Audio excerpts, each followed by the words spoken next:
Chair there. Can I ask you to do something really cool first? Can I be selfish? And can we take a selfie with the stadium behind us? Is that okay? Great. You can do that. Get in here, sir. We're getting organized. You can do it. We got you right here. Mets fan knows who you are. Who is that? Mysterious man in the Mets hat. You know? That's not a giveaway. Have you going here? Yep. Got everybody situated. All right, stars of the show. Did you see it's double masking? Remember we were I like talking it. about double masking? See? The value of double masking, there it is. Mr. and Mrs. Met are way ahead of us. Okay, way ahead. We're good to go? Biggest mask I've ever seen. That's right. Try that mask on. Okay, everybody. It is a joy to be here at Citi Field. I am wearing a much more comfortable cap than last Friday. It's a beautiful color scheme. It fits much better. Okay? But once again, I get to say something that makes me feel really happy for the people in New York City. It is opening day at Citi Field. It will soon be opening day for baseball. But today, it's opening day for the people of the city, the people of Queens, to get vaccinated. This site will be for the people of Queens. It'll be for folks who take care of us and protect us and serve us as taxi drivers.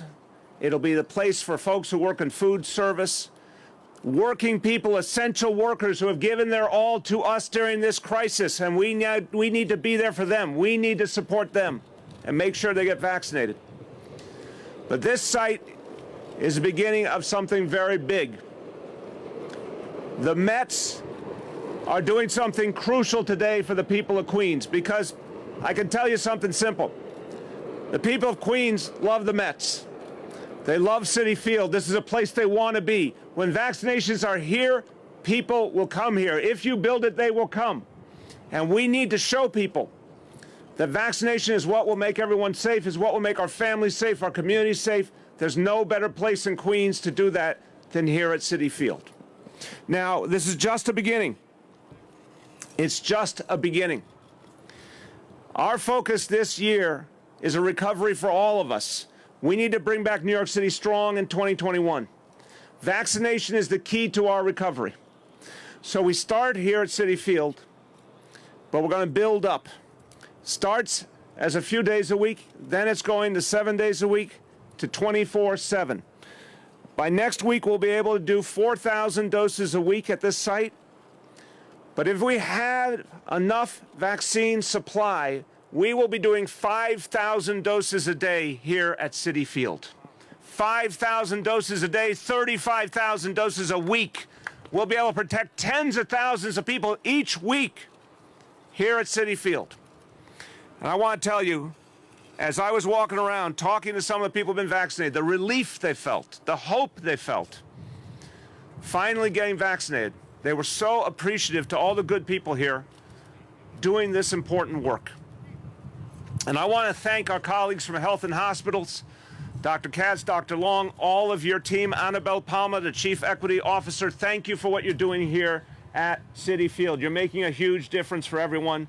Health and Hospitals have been heroes throughout this crisis and are doing so much good here. I want to thank the elected officials are here. You're going to hear from the Congress member in a moment. But I want to thank as well the Queens Borough President Donovan Richards, State Senator Jessica Ramos, Councilmember Francisco Moya. All of them have been wonderful in supporting this effort.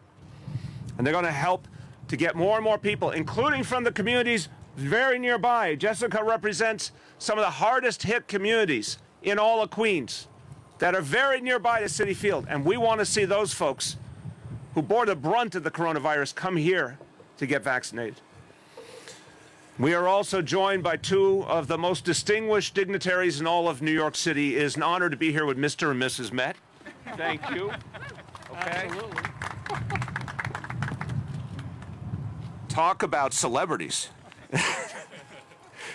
And I have a special honor of introducing someone who is doing so much with his efforts to help Queens. When we first talked about helping the people of Queens, he said, yes, I'm ready. And he's providing help to small businesses that need it. When we talked about vaccination, he said, yes, I'm ready. The Mets are ready to be a part of it. He's always there for the people of Queens, and that is refreshing. There's a lot of people that own sports teams, but not every one of them helps the community they're in. So I like to see a team owner who cares about the people of Queens. That's the way it should be. My pleasure to introduce Steve Cohen.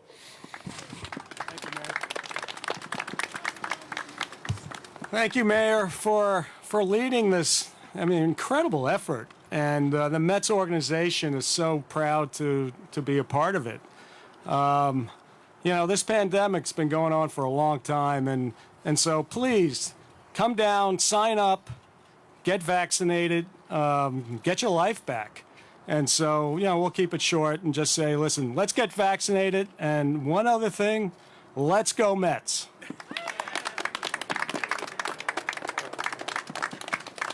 Did you just coin that phrase now? That was really good. That was very good. I just came up with Yeah, I'm really impressed. You're an innovator. The Congress member had to leave, but I want you to hear from the borough president to talk about what this means to the people of Queens, to have this amazing site just for the people of Queens so we can reach deep into communities and make sure everyone is safe. Borough President of Queens, Donovan Richards. It's Queens in the house.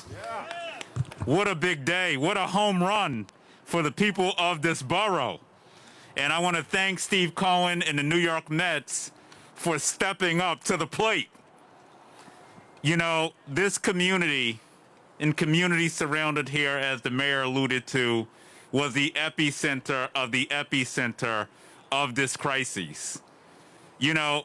As we talk about equity and talk about making sure that our neighbors, all 7,000 and plus who've died from this pandemic, have the opportunity to bounce back, it is critical that we have facilities like this in our borough.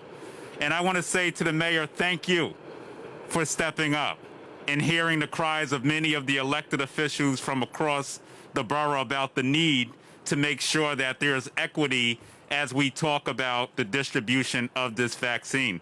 Let me also just say to the federal government that this is a matter of life and death for many of the people in our communities, the frontline workers, the people who can't stay home through this pandemic, need this vaccine. We need you to ramp up supply big time for us. We're very happy that the Yankees obviously are getting a nice supply, but we need more right here at the house of the Mets and the home of the Mets so that we can make sure that every Queens resident could get vaccinated in this borough. So it is a joy to be here today.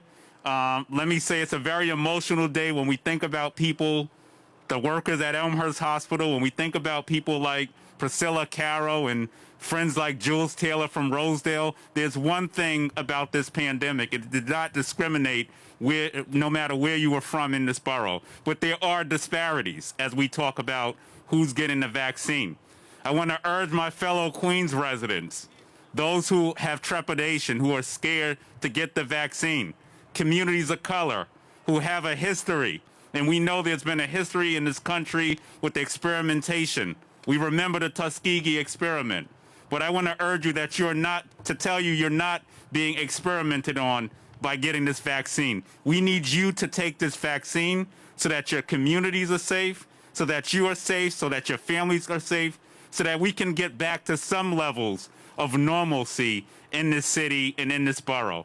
So to all of you who are taking the vaccine, thank you. We need you to go out there and be ambassadors for us, to go out there and tell your friends and neighbors, I took it, I'm safe, I'm fine, I'm home, and we need you to do it as well. So I want to thank you once again. Thank you to the New York Mets. This is a home run for our borough once again. Thank you. Couple of words in Spanish, and then we'll take a few questions. Hoy es un día histórico para los residentes de Queens. y para los taxistas y trabajadores de restaurantes. Este super sitio para vacunar es parte de nuestro compromiso para proteger todas las comunidades de este gran condado. Vamos a seguir luchando para vacunar a todos en nuestra ciudad en cuanto nos lleguen las dosis que necesitamos. With that, let's take a few questions. Yes. Can you tell us the exact number of doses that are being administered daily here, and if this bulk The state is going to be getting from the Biden administration will trickle down to New York City. Yes. Right now, I'm going to check with Mitch and Ted. 250. 50 today. 250 today. That's going to go up to next week. It'll be 4,000 a week. What we want to get to is 5,000 a day, 35,000 a week. We get more supply. That's what we'll be able to hit with this facility on a 24/7 basis. Yes. Yeah, I'd like to ask you when people can really get an appointment, because we have been talking to a lot of people here. Yeah. They are feeling frustrated and even disrespected because they have been trying to get an appointment and there are not any appointment available. Because we don't have enough supply to get the number of appointments we want to. I want Annabelle Palma to come forward if she may be over there. She's over here, good, and you can say in both English and Spanish, but just right now, this is a beginning. Over the next weeks, there's going to be more and more. People need to keep signing up, whether it's this site or any other site. There will be more vaccine each week, and we're also going to have people out here to help sign people up. But you can't just come here and walk in. You have to have an appointment in advance. We don't want lines of people. That's not safe. But if people come here, there will be navigators to help them sign up for a future appointment. Buenos días, este es el primer día. Obviamente tenemos 250 vacunas hoy. Cuando comencemos a tener más vacunas, vamos a poder vacunar más residentes del condado de Queens.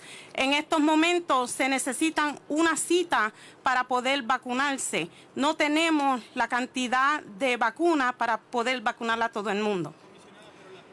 ¿Cuándo ellos pueden realmente tener la cita? ¿Cuál es la respuesta? A través del website que tenemos, cuando las vacunas estén disponibles, las citas van a estar disponibles. Nosotros vamos a tener personas del equipo de nosotros aquí en la comunidad ayudando a las personas a conseguir esa cita. Okay, hold on. Let me say, and for everyone who shows up here, we're going to sign them up for an appointment. But people cannot, again, really important for folks to understand, this is true at Yankee Stadium too. You can't show up and walk in and get an appointment. You can get a future appointment, and we'll have people starting right now, and Annabelle Palma will lead the effort with a group of people over here right now, in English, Spanish, whatever language they speak, to sign them up for an appointment. But we've got to get more supply from the federal government and the state government. This is the key point. New York City deserves more supply. We could be doing 500,000 people a week if we had the supply. A few more, yes. Mayor, how much of a say do you have in how much we expand eligibility? And do you think it was wise to expand eligibility on Monday, this coming Monday, to so many more people, including myself now? I have asthma, I can get it. When there are people here this morning that showed up, 70 years of age, that have been struggling to get an appointment, do you think it was wise to increase eligibility? There has to be really clear verification, proof that someone has a serious condition. I have asthma too, but it's not serious asthma. There's no way in the world I should be given priority. But someone who has very serious asthma is in danger right now. Someone who has heart disease is in danger right now. It's absolutely right to say there are people who need it desperately, but we have to get proof to make sure those are the folks who really deserve it. Just a few more, yes. Will the vaccine center delay the next? No, not at all. Thank you, Mayor. First of all, congratulations. Thank you. Second, talk about, though, the announcement was a month ago, and now we have the opening, as opposed to, say, Yankee Stadium, which happened in about 2.5 weeks. What does it say about the importance, the presence of state support to make a mega site happen and operate fully? It says we've got to change the approach. The city of New York, 8.5 million people. We would be the 12th largest state in the nation by population. We've got to stop this game of not knowing how much supply we're going to have. We need a direct allotment of supply that we can depend on. Mayors all over the country are saying this too. We're not getting the supply on a reliable basis. We knew we wanted this to be a super site. We knew it would be the right thing to do to get people in Queens who have been hit so hard by this crisis. We couldn't do it because we don't control our own supply. We need to control our own supply. We need a supply we can depend on. So I was speaking to a lot of people today, and they were saying that they believed they could just come today. Obviously, you're saying they couldn't, and they also showed me paperwork believing they had an appointment when it wasn't technically an appointment. Right, and we've got, this is always a challenge, and we want to try and educate people. I'm asking everyone in the media to help us. There's no such thing as walk up and get a vaccination anywhere, because we do not want long lines. We do not want people congregating together. It's really important that people make appointments. We've been saying this now for weeks and weeks. So I understand people's deep desire to get an appointment. The best way to do it is go online or call that phone number. But if people do show up, we'll have a way to sign them up for the next available future opportunity. Okay, everyone, thanks very much.